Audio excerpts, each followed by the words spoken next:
Oke, kita ketemu lagi. Kali ini kita bakal bedah tuntas laporan eksplorasi kuartal pertama tahun 2026 dari PT Gayo Mineral Resources.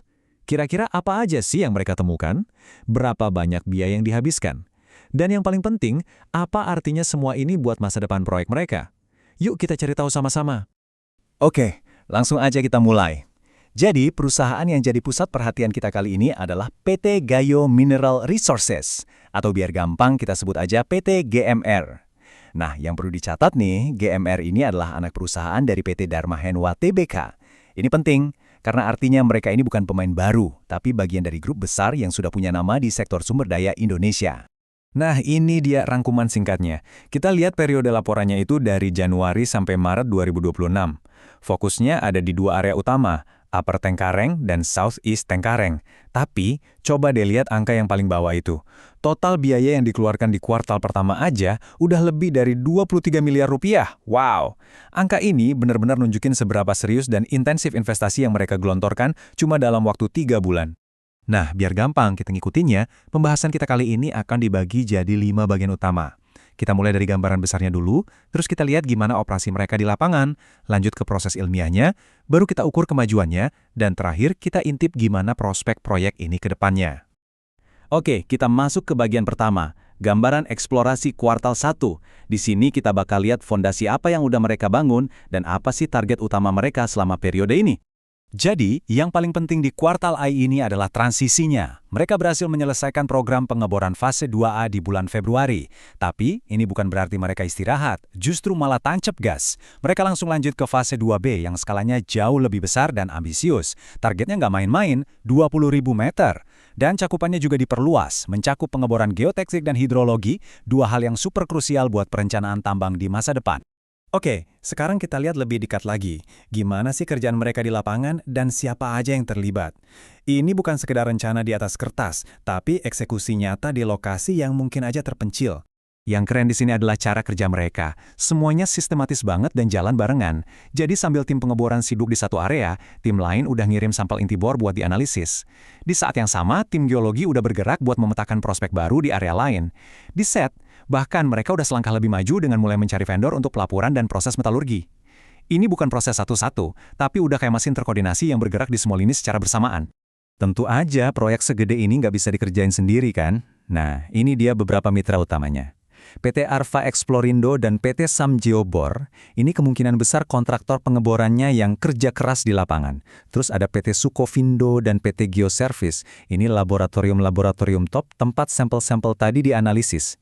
Dan terakhir, PT Mining One Indonesia, kemungkinan besar mereka ini konsultan ahlinya yang memastikan semua pekerjaan sesuai standar industri terbaik. Nah, ini bagian yang menarik. Gimana caranya batu biasa dari lapangan bisa diubah jadi data berharga yang bisa nentuin nilai sebuah proyek? Yuk, kita intip proses ilmiah di baliknya. Ini adalah jembatan antara kerja keras fisik di lapangan dan nilai ekonomis di atas kertas. Coba lihat deh, banyaknya jenis tes yang mereka lakuin. Ini menunjukkan komitmen mereka buat dapetin data yang super akurat dan lengkap. Di satu sisi, ada analisis geokimia. Ini kayak fire assay buat emas atau ICP buat 30 elemen lainnya. Tes-tes ini intinya ngasih tahu kita apa isi kandungan batuan itu. Nah, di sisi lain, ada analisis fisik dan geoteknik.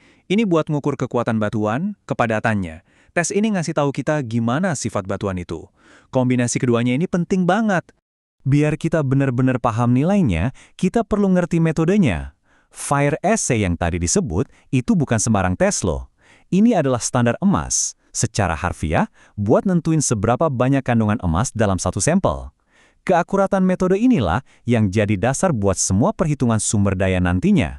Jadi, ini fundamental banget. Dan sekarang, bagian yang paling kita tunggu-tunggu, hasilnya.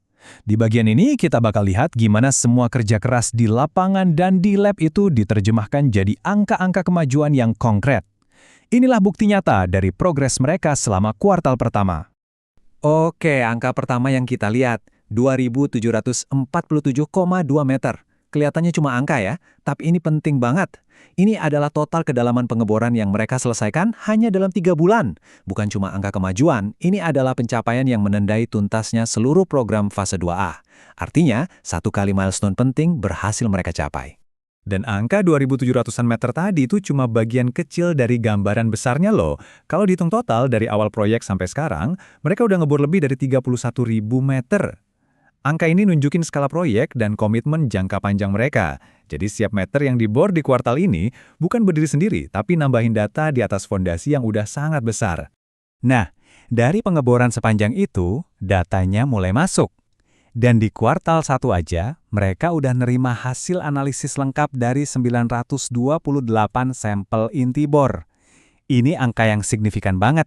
Kenapa? Karena ini nunjukin alur kerja mereka dari ngebor di lapangan sampai analisis di lab berjalan dengan sangat efisien. Mereka bisa mengubah batuan menjadi data geologis dengan cepat. Nggak cuma soal angka pengeboran, ada beberapa kemajuan penting lainnya juga.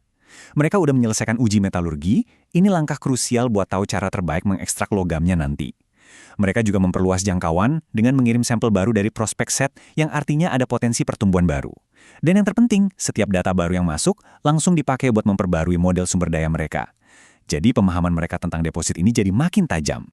Oke, setelah lihat semua kemajuan itu, pertanyaan besarnya adalah, terus mau diapain semua data ini? Kemana arahnya? Mari kita lihat jalan ke depan. Gimana caranya hasil eksplorasi ini bisa diubah jadi tambang yang benar-benar beroperasi? Rencana mereka ke depan itu jelas banget dan udah dipikirin matang-matang. Pertama, mereka akan terus ngebor di fase 2B untuk meningkatkan tingkat keyakinan sumber daya. Istilah ini intinya mengubah yang tadinya cuma perkiraan jadi cadangan yang lebih pasti.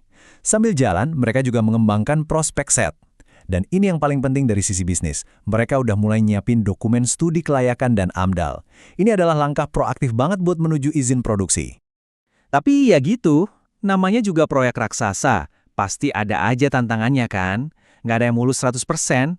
Hal ini membawa kita pada realitas operasional yang harus mereka hadapi di lapangan. Laporan ini juga jujur soal kendala. Ada dua yang utama. Pertama, faktor alam yang nggak bisa diprediksi, kayak banjir dan longsor di Aceh. Ini langsung mengganggu akses ke lokasi dan logistik. Ini yang biasanya disebut force majeure, sesuatu di luar kendali mereka. Kendala kedua adalah birokrasi, yaitu proses perpanjangan izin usaha pertambangan atau IUP mereka. Keduanya adalah tantangan nyata yang lagi mereka kelola secara aktif. Jadi, apa inti dari semua ini? Laporan kuartal 1 ini menunjukkan kemajuan yang sangat sistematis dan momentum yang kuat. Mereka berhasil menyelesaikan satu fase penting, langsung tancap gas ke fase berikutnya, dan secara proaktif sudah menyiapkan jalan menuju produksi. Semua itu mereka lakukan sambil terus mengelola tantangan, baik dari alam maupun dari birokrasi. Mereka sudah membuktikan kemajuan yang terukur. Pertanyaan besarnya sekarang adalah, seberapa cepat mereka bisa mengubah momentum eksplorasi ini menjadi sebuah operasi produksi yang benar-benar bernilai.